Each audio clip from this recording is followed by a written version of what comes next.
ஹாய்ங்க. இன்றைக்கி வந்து பார்த்திங்கன்னா நம்ம ஹெர்பல் ஆயில் ரெடி பண்ணுறதுக்காக கொஞ்சம் ஹெர்பல் வந்து கொஞ்சம் ஸ்டாக் கம்மியாக இருந்துச்சு, அதை ரீஸ்டாக் பண்ணிக்கிட்டோம்.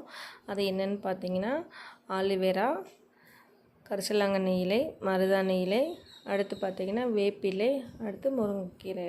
இதெல்லாம் பார்த்திங்கன்னா நம்ம வந்து ஃபஸ்ட்டு வந்து க்ளீன் பண்ணி காய வச்சு பவுட்ரு பண்ணதுக்கு அப்புறம் தான் நம்ம ஆயிலில் சேர்த்துக்குவோம்.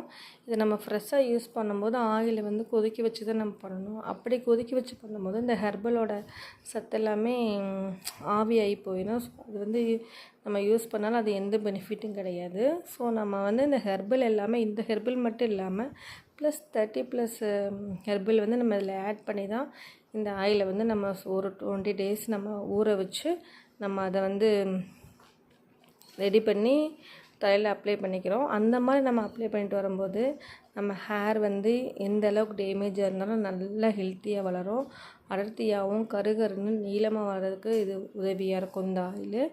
அடுத்து பார்த்திங்கன்னா முக்கியமானது பெயின், பொடுகு இது எல்லாமே கிளியர் பண்ணும். ஆயிலோட குவான்டிட்டி அதிகமாக இருந்துச்சுன்னா நம்ம ஒரு 40 days சோக் பண்ணணும். ஆயிலோட குவான்டிட்டி கம்மியாக இருந்துச்சுன்னா ஒரு 20 days சோக் பண்ணால் போதும். இந்த ஆயிலோட ப்ரைஸ் பார்த்திங்கன்னா ஜஸ்ட் 199 தான் 100 ml. இதை வாங்கி யூஸ் பண்ணுங்கள். யூஸ் பண்ணிட்டு உங்கள் ரிசல்ட்டை சொல்லுங்கள்.